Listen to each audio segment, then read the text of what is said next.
everyone, it's Lauren from Pinkbird Originals, and this is the inside of one of my embroidery machines.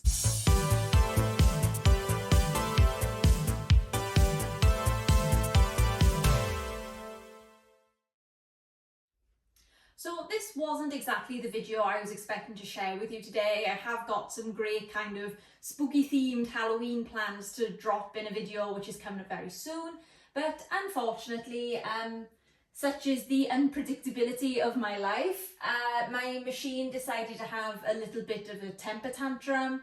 I turned it on one morning and what I can only describe it as, it turned on and on the touchscreen was the white screen of death. So I panicked a little bit because I rely on my embroidery machine an awful lot. And after contacting the person I bought the embroidery machine from, he said it could be one of two things. It was either a faulty connection between the screen and the motherboard, or the motherboard was dead and I'd have to spend a lot of money on getting a new motherboard. So really hoping it's just a faulty connection issue. I was super keen to try and start fixing my embroidery machine. That's why all the panels are already off, and I have actually fixed the problem.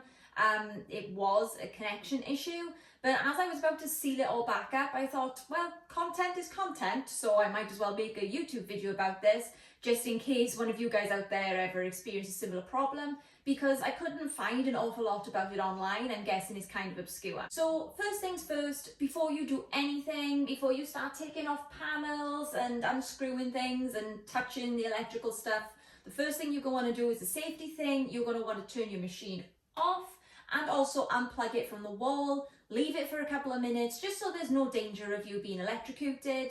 I always encourage people to try and fix things themselves, but the last thing I want you to do is die. So don't electrocute yourself, turn your machine off. So after you've turned your machine off and it's unplugged and there's absolutely no power going to it at all, the first thing I started doing was removing the panels. Now, I've got all my screws, which I'm keeping safe because I don't want to lose any screws. Obviously, there is actually a sequence which you take the panels off.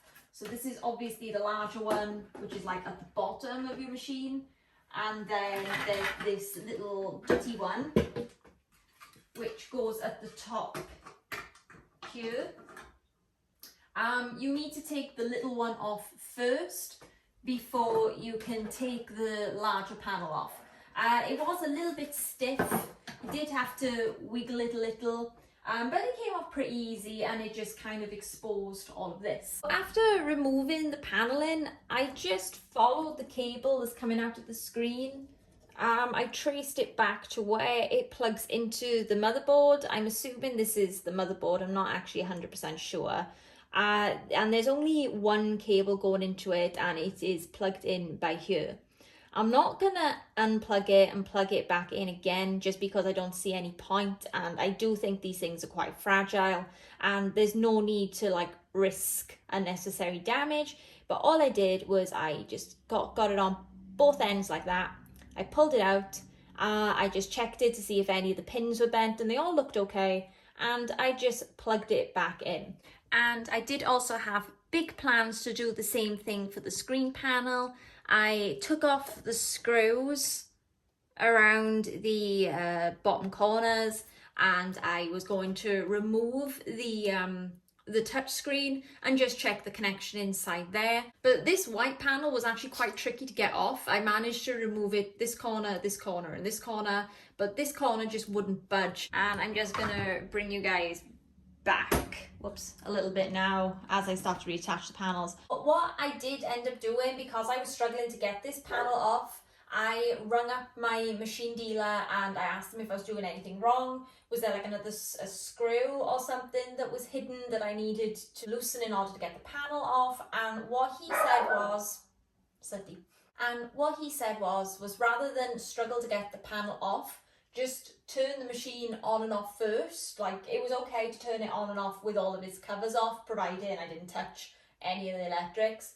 Just plug it back in, turn it on, and if it works, I know that the fault was in that plug not making a connection properly. So that's just what I did. I turned it on and the machine worked fine first time. So there was no need to take this panel off. I just put all the screws back in.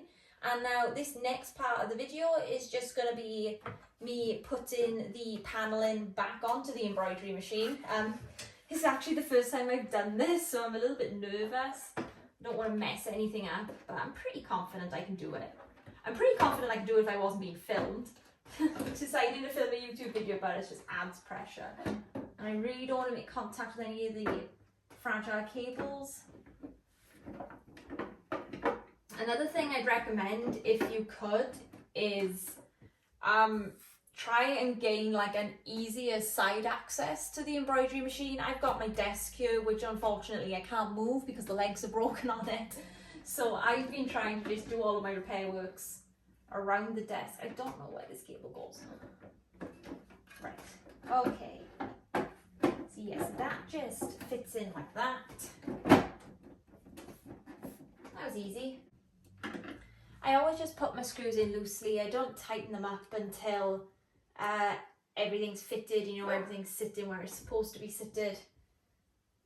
The reason being, you find sometimes if you do it too tight, it just makes the paneling harder to move, and then you might need to do like a little bit of adjustment. And then this piece was quite hard to get off because the this kept getting in the way. I wasn't sure if maybe I should have removed the arm first or something, but we're going to try and wiggle it back on now.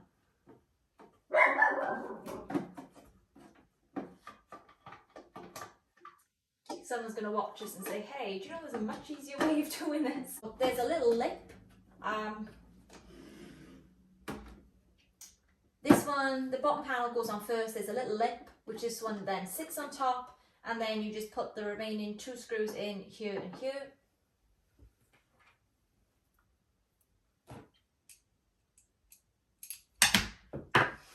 It's okay, I found it. And then lastly, you fit these little like white covers back on top of the screws. They do all pop on really easy. It's a little bit fiddly.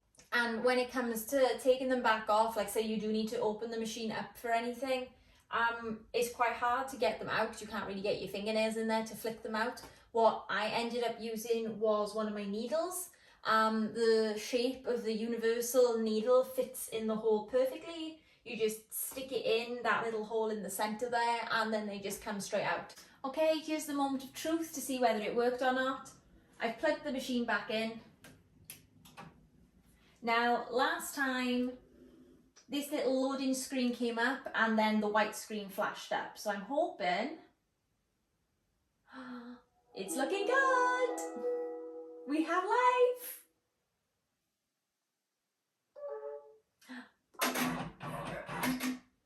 And it looks like it's working normally. I'm going to run out some test stitches now. I think it was just a faulty connection problem, and I'm really grateful it wasn't the motherboard or something even more serious that would force me to get rid of my embroidery machine, because I actually get really attached to them. They're like my faithful friends. I'd say they never let me down, but if they didn't let me down, then I wouldn't have had to make this video. Anyway, I hope you found this video helpful. If you're experiencing the same problem, try not to feel too overwhelmed, and just take your time when you're taking off the panels and tracing back the cable. And then hopefully, like me, it was just a connection problem, probably caused by vibration when the machine is stitching out, that just forced that connection between the screen and the motherboard a little bit loose. I hope you found this video helpful, and I'm already waving and I've got a lot more to say. If you'd like to see more of my content, embroidery machine reviews and how I run my embroidery business from home, then please consider subscribing to my channel, as it helps me out a lot and it really motivates me to continue making these videos. If you'd like to see more of my content, then my Instagram is pink_bird_originals. And yeah, thanks for watching, guys. See you next time. Bye bye.